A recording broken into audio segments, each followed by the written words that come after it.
कोई नाना तो कभी अपनी नातिन से शादी नहीं कर नहीं सकता। करेगा। ये कैसा नाना है जिसने अपनी नातिन की भी बेटी से शादी करी। तो मुझे कहते थे कि तुम इन चक्करों में मत पड़ो, तुम अपनी नमाज पढ़ो, तुम गुमराह हो जाओगे, भटक जाओगे, तुम्हारा काम नहीं है। और मैंने ये तय कर लिया कि अब जब तक मुझे मेरे सवाल के जवाब नहीं मिलेंगे, मैं आगे इस्लाम को फॉलो नहीं करूँगा, प्रैक्टिस नहीं करूँगा। दाढ़ी जितनी बड़ी मैंने वो कटवा दी, मैं जुब्बा पहनता था, अमामा पहनता था, वो सब हुलिया चेंज किया। तबलीगी जमात में घूमता रहता था बिस्तर उठा करके लोगों को कन्वर्ट करने के लिए या फिर लोगों को मस्जिद में लाने के लिए, वो सब छोड़ा। जॉब के लिए इंटरव्यू के लिए गया और सीएससी में डिस्ट्रिक्ट मैनेजर की पोस्ट के लिए अप्लाई किया और वो मुझे जॉब मिल भी गई और आराम से अपनी जॉब करने लगा। और 1.9 बिलियन पीपल ऐसे हैं जो इस्लाम को फॉलो करते हैं। एक इतने बड़े मजमे को आप ऑफेंस कर रहे हैं, इतने बड़े मजमे के आप अंगेज जाके खड़े हो रहे हैं भीड़ में से, उसमें से निकल के अब उनकी सोच को, उनने भी तो कुछ पढ़ा होगा। भगवत गीता में आपको आपकी प्रॉब्लम का सॉल्यूशन मिला। जिसके लिए ये बात अचंभित करने वाली है, मैं कहता हूँ आपकी जो भी प्रॉब्लम अभी इस वक्त आपके मन में चल रही है, आप गीता पढ़ लें, आपकी प्रॉब्लम का सॉल्यूशन। मैं थोड़ा सा आपकी सोच के ऊपर आ जाता हूँ, आपके माइंडसेट के ऊपर आ जाता हूँ। अब मैं, जैसे कि आपने नंबर बताया कि 1.25 करोड़ इस टाइम पे एक्स मुस्लिम है इंडिया में। आप जो मुहिम लेके चल रहे हैं एहसान जी, मैं आपसे जानना चाहूँगा आगे आप क्या स्टेप इसमें लेने वाले हैं, ठीक है? और आपके जो आप वीडियोस बना रहे हैं, पॉडकास्ट कर रहे हैं, आप चैनल बना रहे हैं, कितने लोग ऐसे हैं जो आपको देखकर आपसे प्रभावित हुए हैं और कन्वर्ट भी हुए हैं? जी, बहुत बढ़िया सवाल है ये। और इसमें कामयाबी इतनी है, जैसा कि अभी भाई ने कहा है कि लगभग 1 करोड़, कितने बताया आपने? 1.25 करोड़। सवा करोड़ एक्स मुस्लिम हुए हैं। तो वो सब यही इसी चीज़ का नतीजा है जो हम लेके चल रहे हैं। और हमसे पहले जो लेकर आए उनकी मेहनत, और अब हमारे ज़रिए से लोग सब बदल रहे हैं, समझ रहे हैं इस चीज़ को। तो ये बढ़ते जा रहे हैं और ये बढ़ता ही रहेगा, ये कम होने वाला नहीं है। तो ये वो मेहनत है जो हम कर रहे हैं। और जैसा कि अभी आपने कहा कि अगला स्टेप्स क्या लेने वाले, स्टेप सिर्फ हमारा इतना ही है कि जो सच्चाई है ना, जिसके खिलाफ हम काम कर रहे हैं, जिसको बताने की कोशिश कर रहे हैं अपने उन मुसलमान भाइयों के लिए जो कि एक ज़ोंबी टाइप के बने हुए हैं, खाली बनी बनाई बातों पे अमल कर रहे हैं इंसानी फितरत के हिसाब से। कोई खुदाई फितरत नहीं है वो, जिसे हम साबित कर रहे हैं, बता रहे हैं रेफरेंस के हिसाब से। और उन्हें बदलने का काम कर रहे हैं खाली हम, कि आप सच्चाई की तरफ आएँ, इंसानियत की तरफ आएँ और एक सही अच्छा समाज बनाएं जो आने वाली नस्लें हमारी सही तरीके से अपने जीवन को जी सकें। ये हमारा एक उद्देश्य है आगे ले जाने के लिए। बाकी इसमें और कोई ऐसा प्रोपेगेंडा नहीं है जो हम एक धर्म को टारगेट कर रहे हैं या उसको नुकसान पहुंचाने वाली बात कर रहे हैं या धर्म मुसलमानों की भावनाओं को आहत हम कर रहे हैं। ऐसा कुछ नहीं है इसमें। हम वही चीज़ें रख रहे हैं जो कुरान और हदीस में लिखी हुई हैं। मेरे घर का दीन नहीं है, किसी और के घर का दीन नहीं है, ना ही किसी ने इसे अपना बढ़ाया ना घटाया। हम सिर्फ सच्चा वो इस्लाम पेश कर रहे हैं जो किताबों और हदीसों में है। अब मैं आपकी प्रैक्टिस के ऊपर आ जाता हूँ। आपने जैसे मुझे बताया पॉडकास्ट से पहले कि आपके कम से कम 25 से 26 साल की आपकी इस्लामिक प्रैक्टिस है। उससे पहले आप एक कट्टर इस्लामिक थे और आपकी भी शायद लगभग आपकी 40 साल उम्र है और आपकी लगभग 35 से 36 साल आपकी प्रैक्टिस है। आपकी प्रैक्टिस कैसी रही है, ठीक है? उस टाइम पे आपकी क्या सोच थी? मैं इसमें 2 सिनेरियो आपके ले रहा हूँ। एक, जब आप प्रॉपर इस्लाम को फॉलो करते थे, उसको मानते थे, तब आपका माइंडसेट क्या था? जब आपने इसको प्रैक्टिस किया, पढ़ा, समझा, जाना, उसके बाद आप जो प्रैक्टिस कर रहे हैं, मतलब एक एंटी इस्लाम या एक्स मुस्लिम आप अपने आप को बोल रहे हैं, उसके बाद आपकी क्या सोच है? इन दोनों सोच का अगर मैं तौलूँ या फिर आपके नज़रिए से मैपिंग करूँ तो क्या है? जब मैं मुसलमान था तो मेरी जो फैमिली है वो थोड़ी सी मॉडर्नाइज फैमिली है। वो इस्लाम में बहुत ज़्यादा इंटू नहीं थी, लेकिन मैं तबलीगी जमात के साथ जुड़ा हुआ था और 14-15 साल तकरीबन तबलीगी जमात के साथ जुड़ा रहा। 40 दिन लगाना, 4 महीने लगाना, तबलीगी जमात में अमीर बन के जाना, ये तब काम करना। तो इस वजह से मैं थोड़ा सा ज़्यादा एक्सट्रीमिस्ट हो गया था। इवन दो मैं मेरे घर वालों को परेशान करता था। घर की जो महिलाएं हैं उनको बोलता था कि आप बिना दुपट्टे के बाहर नहीं जा सकते, घर में कोई टीवी नहीं देख सकता, कोई गाने नहीं सुन सकता, टीवी फोड़ देना, घर के मोबाइल तोड़ देना, लोगों को नमाज के लिए फोर्स करना, ये सब मेरे काम थे। तो पूरा घर जो है वो मेरे इस्लाम से परेशान था, एक्चुअली मेरे एक्सट्रीमिज्म से। इस तरह का मुसलमान था। दूसरी बात यह है कि जो मेरे नॉन मुस्लिम कॉन्टेक्ट के लोग थे, मैं उनको अक्सर इस्लाम में कन्वर्ट करने की कोशिश करता था और उनको कहता था कि भाई आप लोग जो जिसकी इबादत करते हो या आप आइडल को पूजते हो, बुतों को पूजते हो, ये सब गलत है, झूठे हैं, आप ये मत करो, आप ऐसा करोगे आप जहन्नम में जाओगे, आप लोग जो है इस्लाम कबूल करो और आप जन्नत में जाओ। तो इस तरह के माइंडसेट थे। जब कोई ये सब देखते थे हम लोग, तो इससे हम है ना, हम लोग हीन भावना इसके बारे में रखते थे कि कोई मूर्ति पूजा कर रहा है या कोई इस तरह के रिचुअल कर रहा है, कोई अपने फेस्टिवल बना रहा है, उसको बुरा मानते थे, हिकारत की नज़र से हम लोग देखते थे, घिन जैसे क्योंकि आप उस टाइम पे इस्लामिक प्रैक्टिस क्योंकि हम करते लोग थे। इस्लामिक प्रैक्टिस करते थे। लेकिन बाद में जो है मेरे जो 2 लोग थे कॉन्टेक्ट वाले, उनको मैंने इस्लाम में कन्वर्ट भी कर दिया था सनातन से। अच्छा, 2 लोग आपने पहले कन्वर्ट भी किया।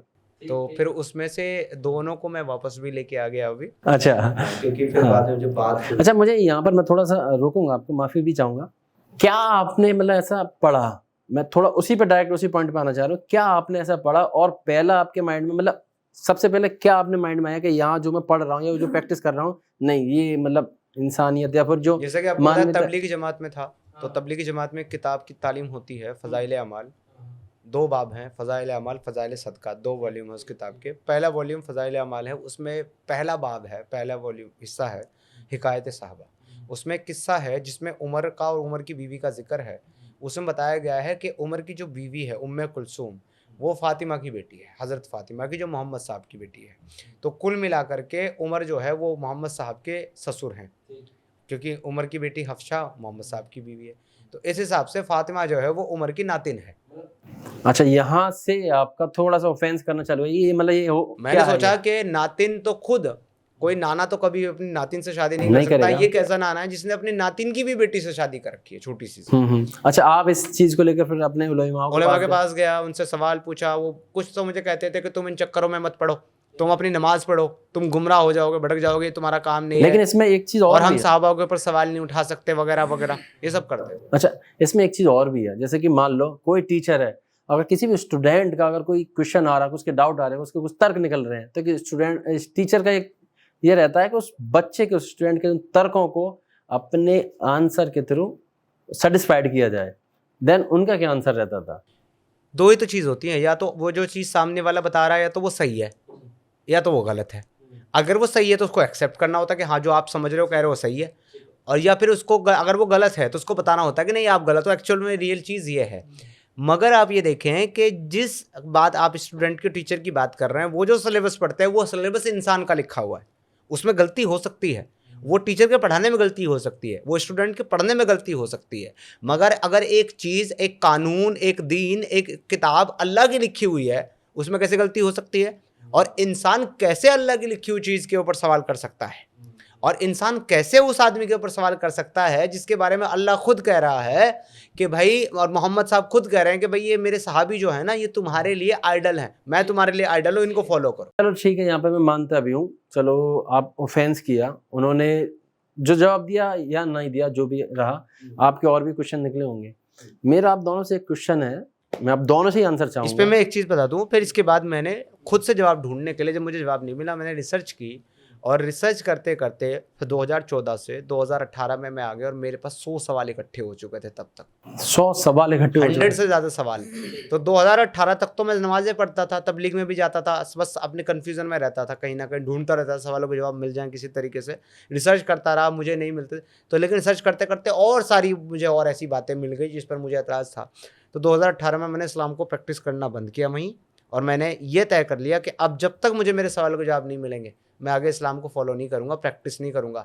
दाढ़ी जितनी बड़ी मैंने वो कटवा दी, मैं जुब्बा पहनता था, अमामा पहनता था, वो सब हुलिया चेंज किया। तबलीगी जमात में घूमता रहता था बिस्तर उठा करके लोगों को कन्वर्ट करने के लिए या फिर लोगों को मस्जिद में लाने के लिए, वो सब छोड़ा। जॉब के लिए इंटरव्यू के लिए गया, और CSC में डिस्ट्रिक्ट मैनेजर की पोस्ट के लिए अप्लाई किया, और वो मुझे जॉब मिल भी गई, और आराम से अपनी जॉब करने लगा। तो जब लोग आते थे मेरे पास तबलीगी जमात वाले कि भाई जमात में क्यों नहीं जाते, दाढ़ी क्यों कटवा दी, ये सब क्या कर रहे हो, तो मैं उनको अपने सवालों की लिस्ट थमा देता था कि इसके जवाब ले आओ, जो आप कहोगे मैं वही करूँगा। मतलब अब उसके बाद कोई भी ऐसा व्यक्ति था जो आपके उन 100 सवालों में से किसी एक का भी आंसर लेके आया हो? आज तक भी नहीं लेके आया। अगर वो लेके आ जाए तो? लेके अगर आएगा तो जलेबी लेकर के आएगा, या तो फिर ये लेकर के आएगा कि आप जो समझे वो सही है। ठीक ठीक, शायद ऐसा हुआ भी है, कुछ लोग आपके पास आए भी हैं, तो आपको मतलब आपकी मेरी सोच में बहुत सोच मिला के डिबेट, आए। मेरी 600 से ज़्यादा वीडियो थी मेरे पुराने चैनल पे, जो कि सारी लाइव स्ट्रीम और डिबेट वीडियो थी। उसमें तकरीबन 20 से ज़्यादा मेरी जो है वो इस्लामिक एकेडमिक स्कॉलर्स के साथ डिबेट हुई। चलो ठीक है, मान भी लेते हैं आपकी जो डिबेटें हुई हैं, आप अपनी जगह सही सोच रखते हैं और आपके तर्क जायज़ भी हैं। तो मुझे एक चीज़ इसमें बताओ, दोनों से पूछता हूँ, इस दुनिया में 1.9 बिलियन लोग ऐसे हैं जो इस्लाम को फॉलो करते हैं, ठीक है, और लगभग 205 कंट्री हैं, 52 ऐसी कंट्री हैं जो इस्लामिक कंट्री है, मतलब 1/4 57, चलो जो भी है, एक एवरेज 1/4 मान सकता हूँ जो इस्लामिक कंट्री है, और 1.9 बिलियन पीपल ऐसे हैं जो इस्लाम को फॉलो करते हैं। एक इतने बड़े मजमे को आप ऑफेंस कर रहे हैं, इतने बड़े मजमे के आप अंगेज जाके खड़े हो रहे हैं भीड़ में से, उसमें से निकल के। अब उनकी सोच को, उनने भी तो कुछ पढ़ा होगा। कोरोना फैला था दुनिया में, जी बिल्कुल। कितने लोग अफेक्टेड हुए थे? शायद करोड़ों। आपने कोरोना को ऑफेंस क्यों किया? मैंने शायद मैं बच जाऊं। अरे करोड़ों लोग उससे इफेक्टेड थे, करोड़ों लोग उससे बीमार थे, तो आपको तो कोरोना के खिलाफ कुछ बोलना ही नहीं चाहिए, दवाई ढूंढनी नहीं चाहिए। ये बीमारी वाली बात है, ये सोच वाली बात है। अब यहाँ पर मैं सोच के तरीके से आंसर चाहता हूँ इसमें। मैं बताऊंगा इसमें क्या पहले है। इनसे जवाब ले लें शान साहब से, फिर मैं आपको ठीक आराम है से ठीक जवाब है देता हूँ। ठीक है ठीक है, पहले आप दीजिए। मैं एक छोटी सी नॉर्मल सी बात कहूँगा कि जैसे अभी आपने कहा ना, इतने मुसलमान हैं, इतनी कंट्री हैं, क्या आपको लगता है वो सारे कंट्री में सारे मुसलमान हैं इस्लाम के मुताबिक? अगर आप यहाँ बैठ के पूछ रहे हैं, अगर आप इस्लाम को थोड़ा बहुत जानते हैं, इस बार ये पूछना आपका सही है। फिर अगर आप नहीं जानते इस्लाम को और सिर्फ इस नज़र से देखते हैं कि वो सिर्फ नाम के मुसलमान हैं और धर्म में पैदा, उस मजहब में पैदा हुए हैं, इस वजह से मुसलमान हैं, इसलिए मानते हैं, तो ये पक्का आप नहीं कह सकते वो सब मुसलमान हैं। हम इसलिए कह रहे हैं क्योंकि वो उस इस्लाम को उन्होंने पढ़ा ही नहीं है जो असल इस्लाम है।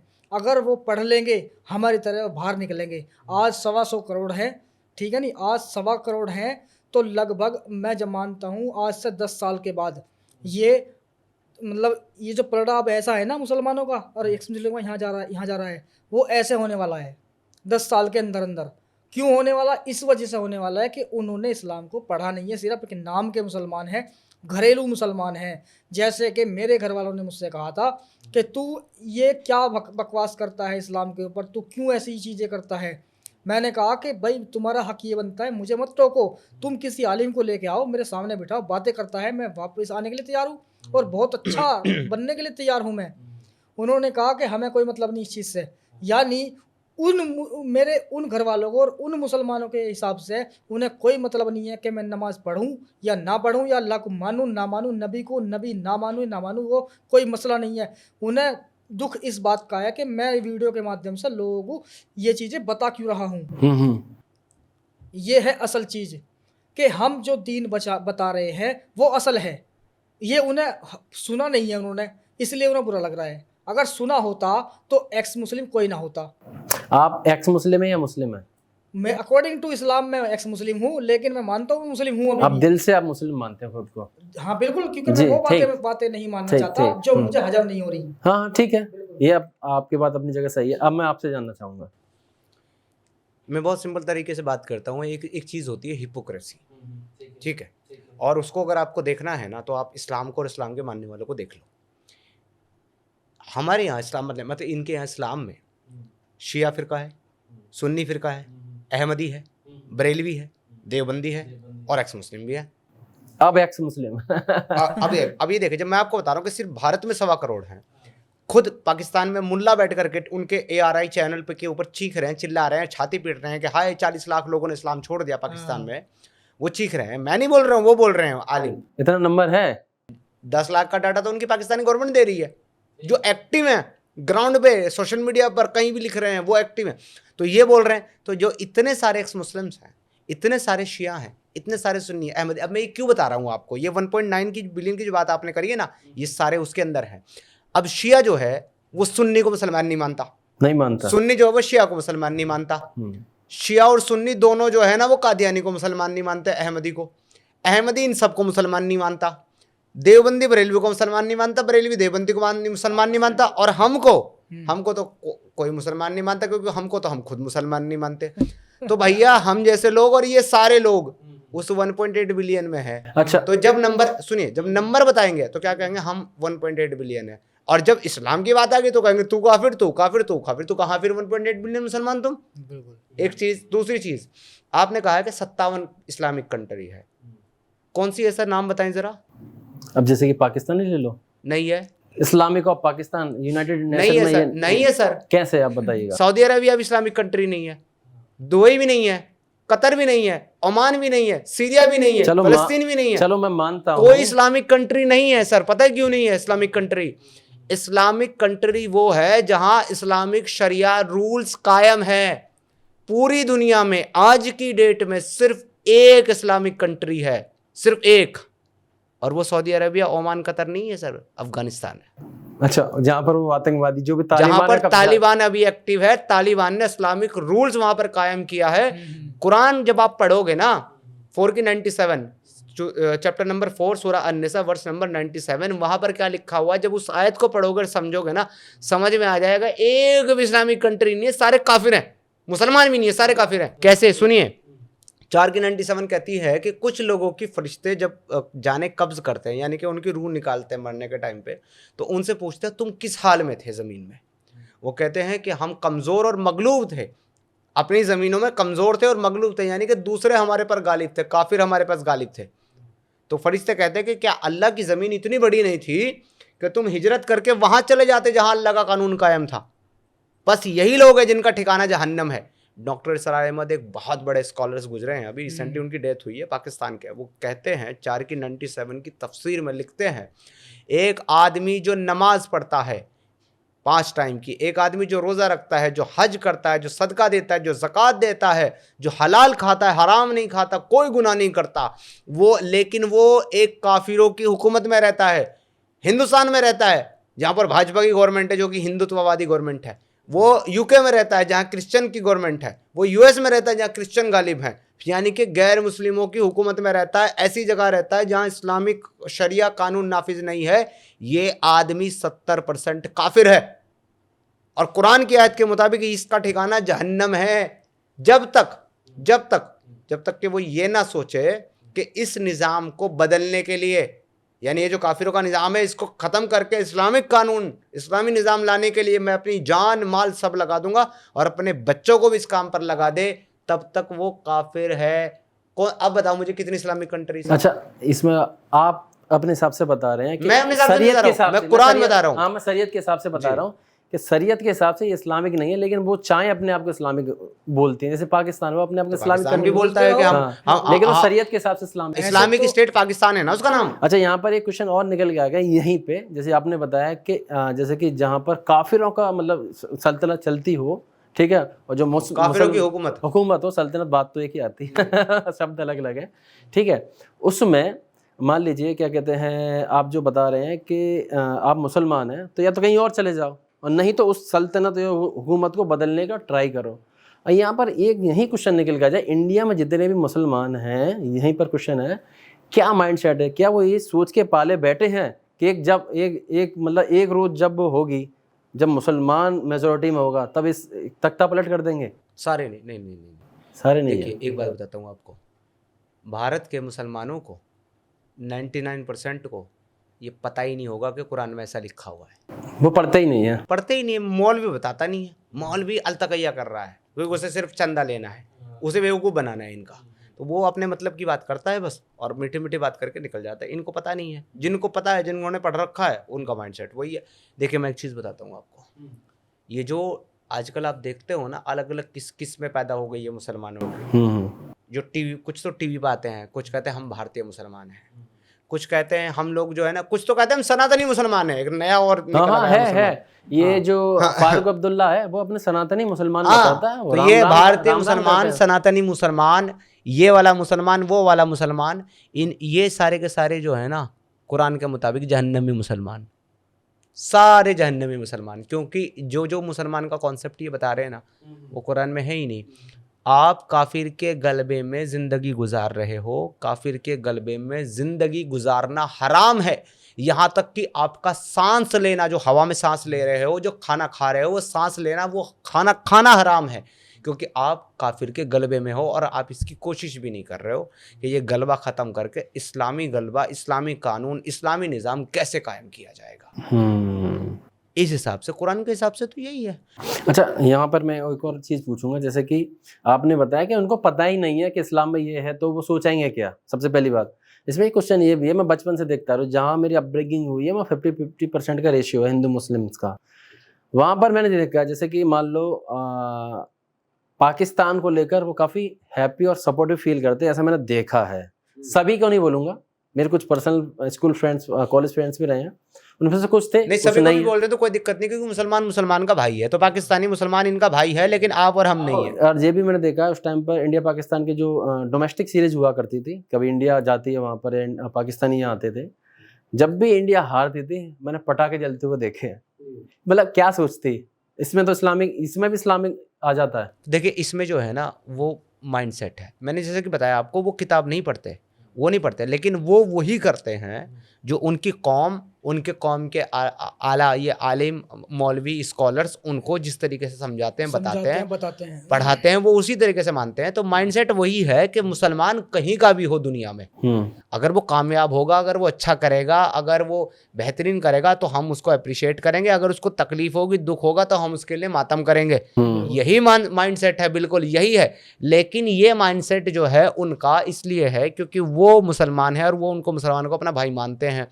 मगर मेरे भाई ये चीज़ उन्होंने नहीं पढ़ी है कि कुरान उनको ये कहता है कि जितने भी ये ऐसे ऐसे मुसलमान हैं ना, कोई इंडियन मुसलमान है, कोई भारतीय मुसलमान है, कोई सनातनी मुसलमान है, कोई ये मुसलमान है, इन सब को पहली फुर्सत में अपना बोरिया बिस्तर लपेटना चाहिए और इन सबको चले जाना चाहिए अफगानिस्तान। तब पता चलेगा। नहीं, जाना ही चाहिए। अगर यहाँ रहेंगे ना तो फिर जैसे ही मरेंगे ना तो जन्नत में 72 हूरों के पास नहीं, जहन्नम का टिकट कटेगा इन सब का। बिल्कुल उनके हिसाब से। अच्छा, एक काउंटर क्वेश्चन और है आप दोनों पे, ये इस सवाल का जवाब भी आप दोनों से ही चाहूंगा, 1 बाई 1 करके। सबसे पहले आपसे है, मान लीजिए कुरान की सारी बातें जैसे कि आपके अकॉर्डिंग राइट फिट नहीं है, कुछ चीज़ तो होंगी जो सही होंगी इंसानियत के हिसाब से, कुछ चीज़ तो होंगी, उन गलत को हम साइड में रख दें। इस क्वेश्चन मेरा ये इसलिए बन रहा है, एक मैंने वीडियो देखी थी प्रेमानंद महाराज की, उसमें एक किसी व्यक्ति ने उनसे पूछा था कि बाबा जी जैसे कि हम मान लो किसी गुरु को फॉलो करते हैं, उनकी बातें मानते हैं, लेकिन बाद में पता चलता है कि वो बाबा ही फ्रॉड है, कहीं पता बाद में चलता है वो जेल में गया, वो रेपिस्ट निकला या जो भी निकला।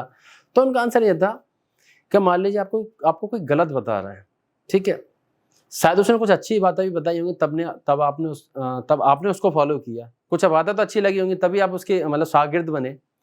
तो ये भी एक मुझे इस बात का यहाँ पे मुझे लगा, मान लो कुरान में कुछ तो अच्छा होगा तब 1.9 मिलियन लोग फॉलो कर रहे हैं, कुछ तो होगा। इस बात पे थोड़ा मेरा आंसर चाहता हूँ। कोई भी फॉलो नहीं कर रहा, कोई भी नहीं कर रहा फॉलो। और जो आप कह रहे हैं कि उसमें कुछ तो अच्छा है, ठीक है ना, अगर इस्लाम ये कहता है कि इस्लाम में कुछ भी गलत नहीं है, ठीक है ना, उसमें कुछ भी गलत नहीं है, अगर इतना सा भी गलत महसूस करते हो तो आप मुसलमान नहीं रहते, ठीक है। अब हम निकल चुके हैं, हम उसमें गलतियां देख रहे हैं, गलतियां ही मिलती है हमें। और अच्छाई की बात ऐसी है, किसी से मैंने पूछ लिया था डिबेट में कि भाई मुझे इस्लाम की एक अच्छाई या नबी की एक अच्छाई बता दे, तो उसने कहा कि नबी मोहम्मद सल्लल्लाहु अलैहि वसल्लम की एक सबसे बड़ी अच्छाई ये है कि जो भूखा इंसान है और मतलब इस तरह की नहीं, इस्लाम में ये भी है कि शायद पड़ोसी, जैसे आपका घर है तो आप खाना नहीं खा सकते जब तक आपका पड़ोसी खाना ना खा ले। ये इंसानी फितरत है सर, ये नबी की बात नहीं है। अच्छा, मैं ये सुना है, मैं वो उस हिसाब से बता रहा हूँ। अगर कोई और सा भी धर्म होगा वो भी यही शिक्षा देता है, ठीक। तो हम वो अच्छाई वो इसलिए मानेंगे नबी की, अगर उनकी है तो खाली वो खाली मोहम्मद साहब लेके आए हों और कोई ना लेके आया हो, वो तो मानी जाएगी कि हाँ ये नबी की अच्छाई है। लेकिन ये इंसानी फितरत है, ये किसी और की भी हो सकती है, तो उसे हम कैसे मान ले वो मोहम्मद साहब की असली वो अच्छाई है या इस्लाम की अच्छाई है कि कहीं और से कॉपी नहीं मिलती या कहीं और से उठाया हुआ नहीं मिलता। अब सीधी सी बात है, बहुत से मुसलमान कह देते हैं कि इस्लाम सबसे शुरू से है, पहले से ही है, 1400 साल का एक लक़ब बनाया हुआ कि 1400 साल से इस्लाम है, लेकिन इस्लाम सबसे पहले से ही है, यानी कि आखिर से आखिर तक रहेगा इस्लाम। मैं ये कहता हूँ भाई, कुरान से पहले 3 किताब आई, तौरात, ज़बूर, इंजील, इनमें तुम इस्लाम दिखा दो, नबी मोहम्मद को दिखा दो, अल्लाह को दिखा दो, जन्नत का वो दिखा दो, तुम जो अब तुम कुरान से मैच कर रहे हो वो वाली जन्नत दिखा दो, तो फिर भी ठीक है कि हाँ भाई इस्लाम पुराना है। लेकिन ऐसा नहीं है उन किताबों में बिल्कुल भी। वो जो कुरान में है ना वो उन किताबों में है, जो अब कुरान में है वो उन किताबों में पहले से मौजूद है। इसका मतलब क्या होता है कि उन्होंने वहाँ से उठा के यहाँ खड़ी कर दी वो बातें, तो हम क्या समझेंगे इसमें? तो अच्छा ही नहीं है इसमें, अगर इस चीज़ को देखा जाए तो।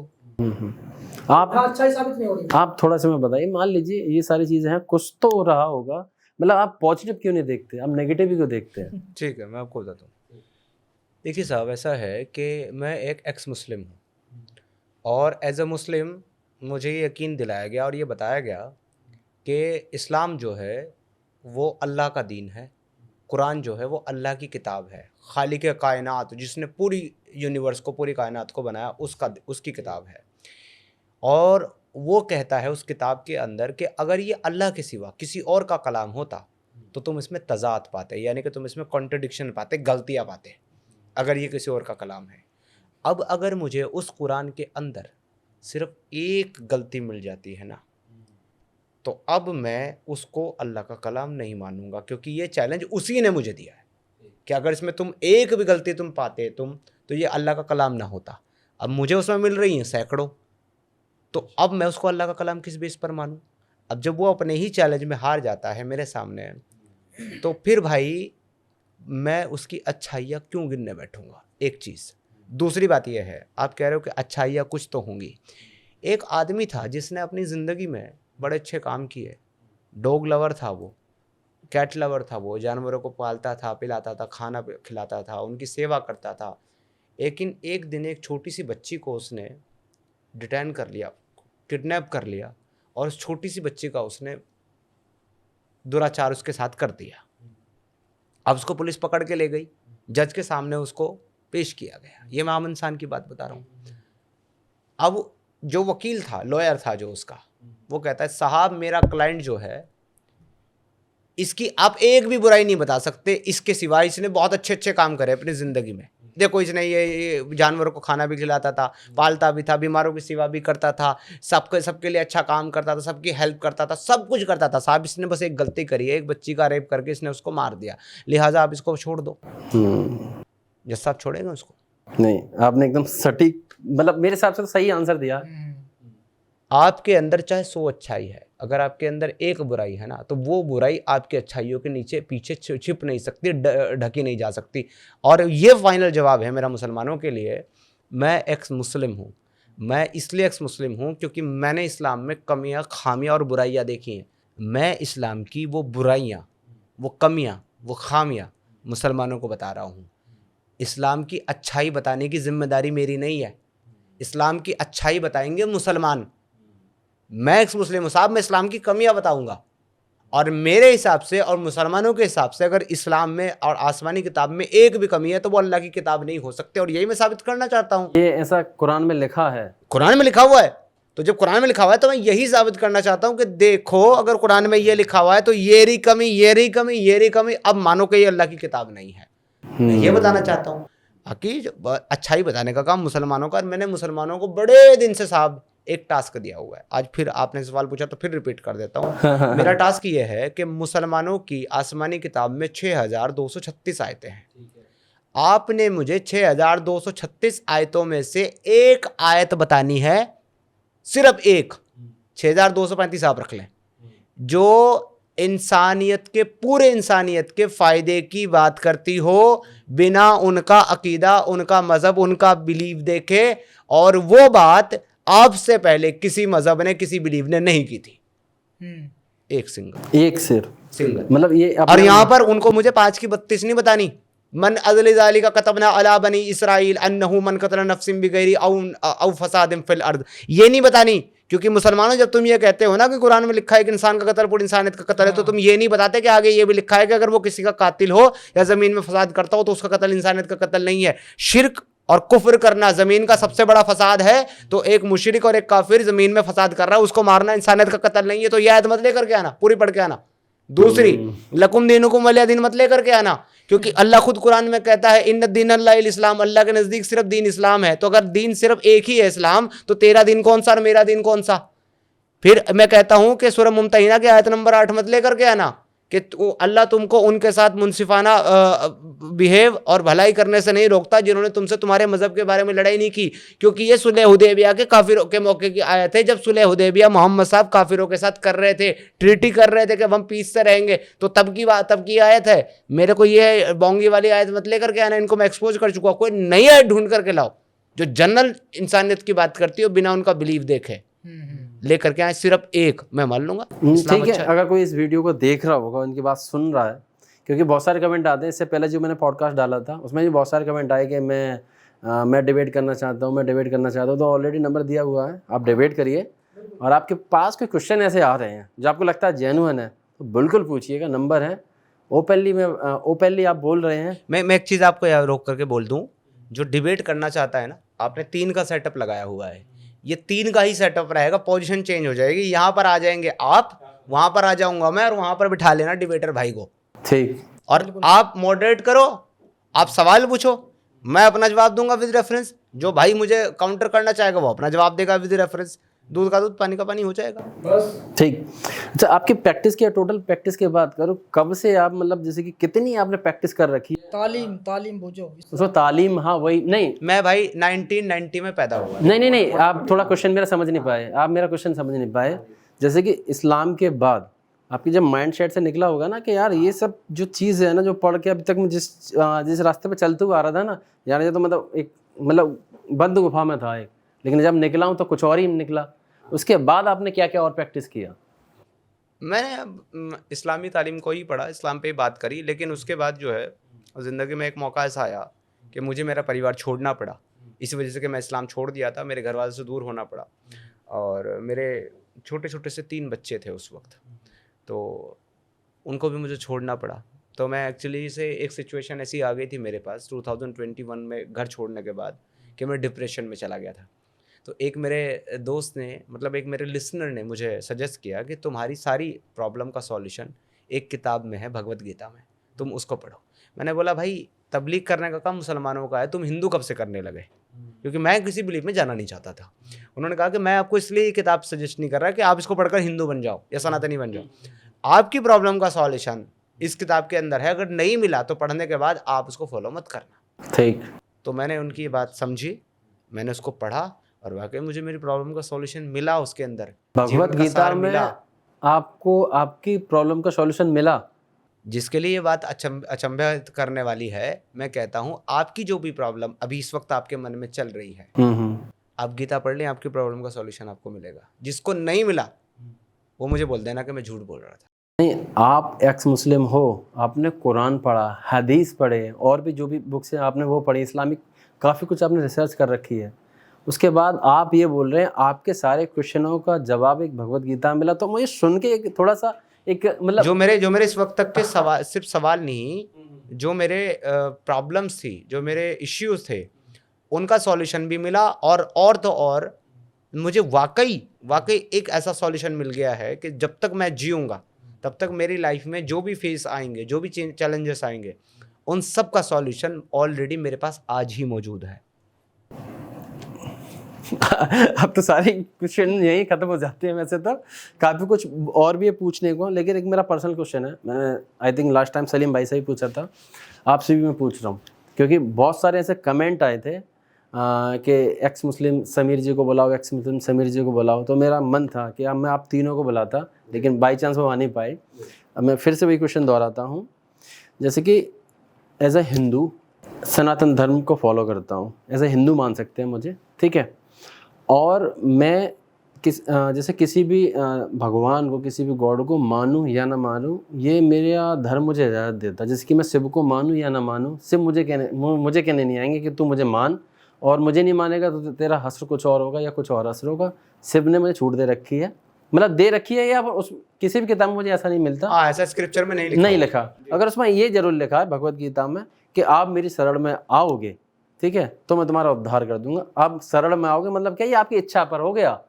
शरण में आने का मतलब आपकी इच्छा पर होगा, आपको आना है तो आपकी मर्जी, ना आना तो आपकी मर्जी, मतलब आपको बिलीव करना है तो आपकी मर्जी, तो फायदा मिलेगा, नहीं आओगे तो नुकसान भी। हाँ, मतलब वो फिर आपकी मर्जी है, मतलब मैं जिद नहीं कर रहा, ठीक है।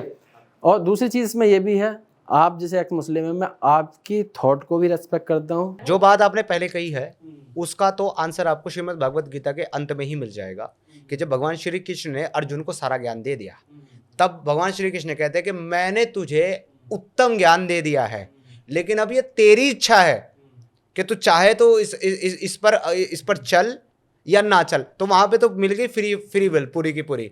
सुनो आप भाई साहब, सबका सम्मान करो, सबको मानो, सबको अच्छा मानो, कोई दिक्कत नहीं है, क्योंकि सनातन आपको बाउंड नहीं करता कि आप इसको मानो और इसको नहीं मानो या किसी को मानो, वो आपको एक चीज़ पे बाउंड नहीं करता। लेकिन सनातन आपको एक चीज़ के लिए क्लियर बाउंड करता है, और वो ये है कि आप अधर्म का साथ नहीं दे सकते। अगर आप अधर्म का साथ दोगे तो फिर आप अधर्मी हो, धर्मी नहीं हो। तो भाई आप जो है पहले ये देख लो कि जिसका आप सम्मान कर रहे हो या जिसको आप एक तरीके से स्पेस दे रहे हो या अप्रिशिएट कर रहे हो, वो धर्म है कि अधर्म है, वो किस श्रेणी में आता है। हाँ, ये भी चीज़ देखो, किसी को जज करने के लिए, जैसे कि आपने बताया था कि जैसे कि ये धर्म अधर्म का, किसी चीज़ को जज करने के लिए पहले उसको जानना ज़रूरी है। अब मैंने कुरान पढ़ी ही नहीं तो मैं उसको गलत भी कैसे कह दूँ जब मैं जानता ही नहीं। सुनो, आप मत कहिए गलत। हाँ, लेकिन मैं सही भी नहीं कह रहा, सीधी सी मैं सही भी बात नहीं कह है, रहा। अपना इतना काम रखो। मसलन एक कुआं खुदवा दिया तुमने पानी का, और पानी अगर पानी होता है पीने के लिए, वो सब पीता कौन है? हर जीव जंतु, उसमें इंसान भी है और वो भी जितने प्राणी इस दुनिया में हैं। पानी पीने की चीज़ है और पीने वाले वो जीव जंतु हैं। सिर्फ तुम्हारा काम यह है उन्हें पानी पिलाना है। हाँ, ये अब ये ना सार्वभौमिक है। देखो कि यू दाढ़ी वाला है कि यू ही ऐसी इस चीज़ को मानता है, नहीं, इस या सोच ये के तो मैं चीज़ को खिलाफ मानता है। हूँ। नहीं, सिर्फ ये रखो कि पानी पिलाना मुझे तो भैया सबको, ये धारणा आपको रखनी पड़ेगी बस। और बात बाकी नहीं, सब- अगर आप ये कहते हो ना कि मैं मुसलमानों का सम्मान करता हूँ, मुसलमान भाइयों से प्यार करता हूँ, तो हम कहते हैं हम भी करते हैं। हाँ, मैं बस यही मेरा मानना है, बस यही था। हाँ, क्योंकि मैं किसी को क्यों मारूंगा? नहीं वहां तक तो ठीक है। हाँ, मैं मेरा है तो वहाँ तक तो ठीक अब है। मैं सोचो मैं इस्लाम में बिलीव रखता हूँ, मेरा वहां तक मकसद नहीं है, लेकिन ना ही मैं आप कभी लेकिन कर- अगर आप मुझे कहोगे मैं बिन लादेन को अपना भाई मानता हूँ, तो ऐसे कैसे हो जाएगा? नहीं होगा। मैं उसका सम्मान करता हूँ तो नहीं नहीं नहीं, फिर तो आप काफी डीप चले गए, वहां तक तो मैंने सोचा भी नहीं था और ना ही मेरा सोच है। एक्चुअली आप कुरान की बात कर रहे थे ना, तो कुरान का जो सही फॉलोवर है ना वो बिन लादेन ही है। हाँ, ये बात है। हाँ। सच, हाँ। असली डॉक्टर कुर्बानी दी उस बंदे एपीजे ने, असली अब्दुल कलाम कुर्बानी। Is not the follower of Quran. Only Osama bin Laden was the not only but he was the follower of Quran actually in that context जिसमें वो कुरान बात कर रहा है। मतलब मेरा जो मानना था वो ये था कि एज ए मुस्लिम में, जैसे कि वसुधैव कुटुम्बकम, अगर मान लीजिए कोई मुस्लिम है, चाहे उसका किसी में भी फेथ हो, एक वो अलग सिनेरियो है, लेकिन एज ए ह्यूमन बीइंग हाँ मैं उनकी रेस्पेक्ट करता हूँ एज ए ह्यूमन बीइंग। मैं आपकी बात समझ गया। आप वसुधैव कुटुंबकम की बात कर रहे हैं, पूरी धरती हमारा परिवार है, लेकिन अगर परिवार में मामा कंस होगा तो कुटाई जरूरी है। हाँ, ये बात है, ठीक है? ये बात है। अगर परिवार में रावण होगा तो उसकी भी जरूरी है। तो परिवार सब जन है, परिवार वाले हैं और या फिर कौरव हैं, तो परिवार का हिस्सा होने के बाद भी अगर अधर्मी है तो उनके खिलाफ लड़ना ही सनातन। मतलब यही है कि कोई विषधर होगा तो उसका फन कुचला जाएगा। मैं आपकी बात समझ गया। वैसे डाउट तो मेरे बहुत सारे हैं ऐसा समझो। और क्वेश्चन भी मेरे, मतलब जैसे कि डाउट बहुत सारे हैं, काफी चीज मैंने प्रिपेयर करी, काफी कुछ सारे क्वेश्चन है, शायद अगले पॉडकास्ट में आपसे पूछूंगा। ऐसा सुनो, ऐसा समझो जैसे काली कुत्ते के सारे पिल्ले कटकने हो तो उनमें से कोई ढंग का नहीं, वो सारे कटकने, कोई ना कोई जिसको दांत ना हो टक्कर तो मारेगा ही वो। हाँ हाँ हाँ, नहीं आपकी बात सही है। मतलब अभी बहुत सारे ऐसे डिबेट बहुत लंबी हो जाएगी और शायद अपने पास अब इतना समय भी नहीं है और इतने 1 घंटे या इस पॉडकास्ट में हम सारी बातें कर भी नहीं सकते। अगले पॉडकास्ट में बुलाएंगे, काफी कुछ अच्छा रिस्पॉन्स आएगा जहाँ तक फिर मुझे अगली बार अंदाजा। दावत दो, हम आएंगे। हाँ बिल्कुल। कोई दिक्कत नहीं बात है। इसको जैसे इसका रिस्पॉन्स के बाद अगर जो भी कमेंट्स आते हैं, हालांकि मैं अपने डाउट्स के साथ उन कमेंट्सों को भी आपके सामने लेके आऊंगा, और जो भी ये बोल रहे हैं कि जो भी अपने कमेंट कर रहे हैं, जो भी तर्क अपने जो रखना चाहते हैं, जरूर अपने कमेंट में दीजिएगा। तो बहुत बहुत शुक्रिया आपका। हमारे नंबर चलते हैं हमारी वीडियो पे, उन्हें चैनल का नाम देना हमारे का और लिंक देना। जो ये बोलते हैं कमेंट में कि हम डिबेट करना चाहते हैं, ये प्रोपेगेंडा करते हैं, हम कहते हैं हमारे नंबर है स्क्रीन पे, आप नंबर लो, हमसे बात करो, और हमारी स्ट्रीम भी होती है उसमें आओ, ऐड हो, और हम बात करने के लिए तैयार हैं तुम्हारे साथ। और तुम कहते हो कि हम वहाँ पे हमने अभी 6 तारीख में प्रोग्राम रखा था यदि नरसिंहानंद महाराज ने डासना मंदिर के अंदर, 6 अप्रैल में था ना वो, 6 मई में एक रखा था। मतलब उनको दावत दी थी उलमाओं को, मुसलमानों को, बड़े बड़े स्कॉलरों को कि आप आओ और इधर से एक्स मुस्लिम बैठेंगे, इधर आप बैठोगे, आप डिबेट करो, उन्हें गलत साबित करो कि आपका इस्लाम ख़त्म हो रहा है, मिट रहा है, ये कमज़ोर हो रहा है, किस वजह से हो रहा है, इसे बचाओ। तो इस तरह की हमने ये प्रोग्राम रखा था। अब ये जो बोलते हैं ना मुसलमान, हमारे वीडियो पे आके कमेंट करते हैं कि ऐसी ऐसी बातें करते हैं कि ये झूठे हैं, हम डिबेट करना चाहते हैं। अरे डिबेट करने वो क्यों नहीं आए तुम्हारे बड़े? ये तो सबसे बड़ी बेइज्जती वाली बात है। तुम क्यों बोल रहे हो? वही बात है कि केतली वाली जो मिसाल दी थी भाई ने। चलिए ठीक है जी, चलें। अगर हमारे चैनल पे भी कोई आना चाहता, आपके चैनल पे आ जाए, आपका तो कांटेक्ट नंबर चलता ही होगा। बिल्कुल, हाँ हाँ हाँ नहीं, आप जो है डालो। आप जो है उनको बुला लीजिए, जो भी बात करना चाहता है, और हम उनके साथ डिबेट करने के लिए ऑलवेज तैयार बिल्कुल। हैं, ऑलवेज रेडी। अगर यहाँ नहीं आ सकते तो अपने घर का एड्रेस दे दे, हम वहीं आके डिबेट कर लेंगे। हाँ ऐसा कर लेंगे। तो बहुत बहुत शुक्रिया आपका, आप you so आए, much. समय दिया, काफ़ी आपका कुछ भी, आपने आपने डिस्कस हमें किया। मौका दिया और बोलने का। सबसे बड़ी बात ये है, मैं लास्ट में ये कंक्लूड करना चाहूँगा, लोग शायद ये वीडियो देखकर, आप जो यूट्यूब चैनल है आपके ऊपर ये कोट करते हैं, मैंने कमेंट पढ़े हैं, उसमें ये बोलते हैं कि पैसा कमाने का एजेंडा है। इतनी हिम्मत किसी में रखना है, जाके लाल चौक पे जाके प्रोटेस्ट करना और 24 हवालदारात में आके बंद करना, मार खाना, ये पैसे के लिए नहीं हो सकता। ये कोई एम ही होगा, कोई जुनून ही होगा, तभी इतना होगा। अगर इसका पैसे के लिए छोटा सा एक मैं करते जवाब ये हैं। देना चाहता हूँ कि मैं एक बहुत अच्छी एजुकेटेड, पढ़ी लिखी, करोड़पति फैमिली से बिलोंग करता हूँ। यहाँ छोड़ करके जब से आया हूँ, महीने के 20 या 25 हज़ार रुपये मेरे यूट्यूब चैनल से मुझे मिलते थे। वो चैनल भी डिलीट हो गया, अभी भी काम कर रहा हूँ, अभी भी आपके सामने बैठा हूँ। तो अगर पैसे के लिए काम करना होता तो मेरे घर में मेरी CSC में डिस्ट्रिक्ट मैनेजर की बहुत अच्छी पोस्ट थी, 45,000 रुपये तनख्वाह मिलती थी, PF EF वगैरह सब कुछ कटता था। अपने बच्चे, अपना परिवार, अपने घर, अपने भाई बहन, अपने माँ बाप, अपनी बीवी को कोई अरबों रुपए की कीमत लेकर भी नहीं छोड़ेगा। कोई पैसे के लिए क्यों छोड़ेगा इन चीज़ों को, या परिवार को क्यों नहीं, छोड़ेगा? बिल्कुल ये चीज़ है, या मैं बता तो रहा हूँ, मैं उनको भी मैं जवाब देना चाहता हूँ। ये आप कैंपेन पूरा कर रहे हो, आप लोगों को बता रहे हो, इतने सारे लोगों को जोड़ रहे हो, जा रहे हो, अगर कुछ नेगेटिविटी हो रही है उसको झेल भी रहे हो, इवन अत्याचार बोल सकता हूँ, क्या बोल सकता हूँ, पूरा झेल रहे हो। तो ये सिर्फ नहीं, ये कुछ जुनून और कुछ कैंपेन, कुछ मानवता के लिए कुछ ना कुछ कर रहे हो, तो इसके लिए बिल्कुल। सबसे पहले उसके लिए बहुत बहुत शुक्रिया, और आपको जी। सैल्यूट है इस चीज़ के लिए। Thank you so much. और शुक्रिया जी। आते रहिएगा, और बहुत सारे डाउट हैं, बहुत सारी चीज़ें आपके साथ डिस्कस करते रहेंगे। Thank you so much. Okay ji.